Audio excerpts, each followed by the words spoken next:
Good morning class. Today we are going to discuss about new chapter 8, that is static electricity. Students, in this chapter basically we will discuss about how the electricity, that is static electricity, is generated. We will discuss about the nature of electric charge. We will also understand the concept of attraction and repulsion between two objects. After this, we will discuss about types of charges. Then students, we will see the origin of charges by friction.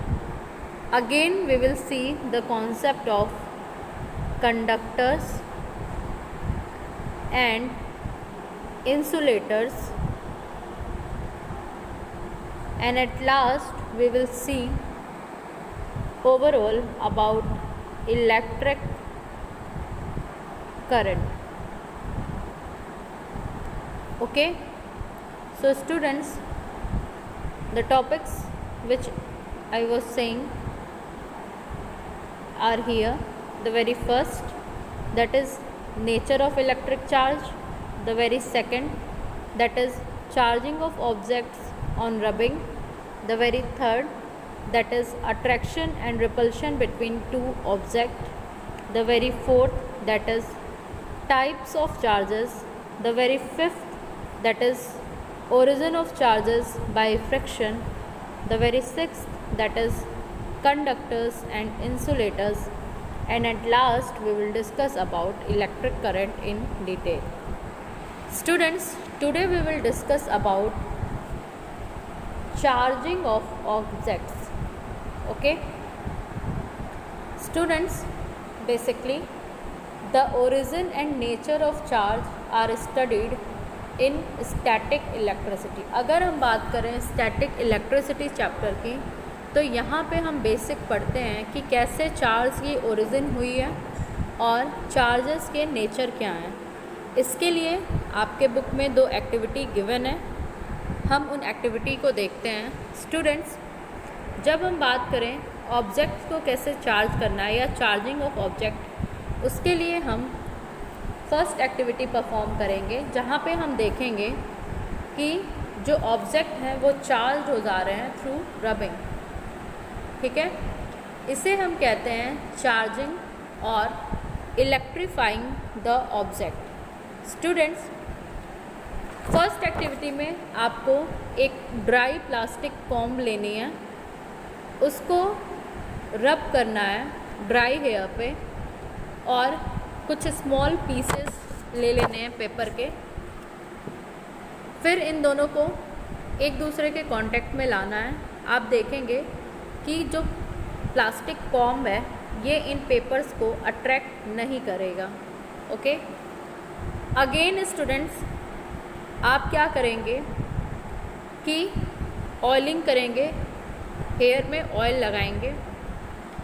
अब आप जब comb को अपने hair में रब करेंगे, फिर piece of paper के पास ले जाएंगे, तो ये पीस ऑफ पेपर अट्रैक्ट हो जाएंगे कॉम्ब की तरफ. ओके, तो स्टूडेंट्स, यहाँ पे आपने देखा कि पहले केस में अट्रैक्शन नहीं दिख रहा था, दूसरे केस में आपको अट्रैक्शन देखने को मिला. बेसिकली ये क्या बता रहा है स्टूडेंट्स? ये कंक्लूड कर रहा है कि on rubbing a comb with dry hair, the comb becomes, जो कॉम्ब है वो क्या हो जा रही है? इलेक्ट्रीफाइड हो जा रही है या चार्ज हो जा रही है. And it gets the property of attracting the small bits of paper, जिसकी वजह से जो बिट्स ऑफ पेपर हैं वो इसकी तरफ अट्रैक्ट हो जा रहे हैं. सिमिलर स्टूडेंट्स, इसी कॉन्सेप्ट को समझने के लिए हम एक और एक्टिविटी परफॉर्म करेंगे.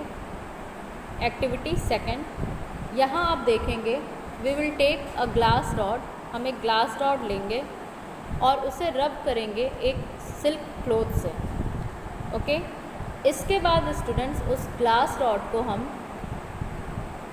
पेपर के पास ले जाएंगे और आप देखेंगे कि ग्लास रॉड जो है वो अट्रैक्ट कर लेगा पेपर्स को,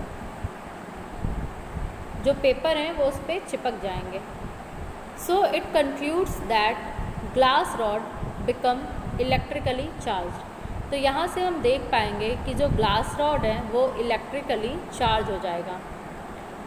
Therefore, the small bits of paper get cling to the glass rod, जिसकी वजह से जो स्मॉल पेपर्स हैं वो उस ग्लास रॉड पे अट्रैक्ट हो जाएंगे। ठीक है स्टूडेंट्स, जो हमने अभी दो एक्टिविटीज़ देखी उसमें बेसिकली हमने देखा कि कैसे ऑब्जेक्ट चार्ज हो गए। Okay students, about 2500 years ago, a Greek philosopher, Thales, found that on rubbing a rod of amber with a cloth of silk, the rod attracts the small feathers of the bird. This attracting property was called electricity. Students, 2500 years ago एक Greek philosopher थे Thales, जिन्होंने ये पाया कि जब वो एक amber की रॉड को रब कर रहे थे, मतलब इलेक्ट्रॉन कंटेनिंग रॉड थी, उसको रब कर रहे थे सिल्क क्लॉथ से, तो वो ये देखे कि जो उन्होंने उसके पास बर्ड्स की फ़ेदर रखी और देखा कि बर्ड्स की फ़ेदर उस रॉड की तरफ अट्रैक्ट हो रही हैं। यही जो अट्रैक्टिंग प्रॉपर्टी है, इसे ही उन्होंने क्या नाम दिया? इलेक्ट्रिसिटी। अगर स्टूडेंट्स एम्बर जो वर्ड हमने अभी यूज़ किया है उसकी ग्रीक मीनिंग देखें तो that means electron. Okay, thus Thales name this property as electricity. So students, आज हमें केवल ये समझना था कि कैसे ऑब्जेक्ट्स चार्ज हुए, हम उसके लिए क्या एक्टिविटी परफॉर्म कर सकते हैं। आप चाहें तो ये एक्टिविटी आप घर पे ट्राई कर सकते हैं। नेक्स्ट टर्न पे हम बात करेंगे टाइप्स ऑफ चार्जेस की। Okay, thank you class.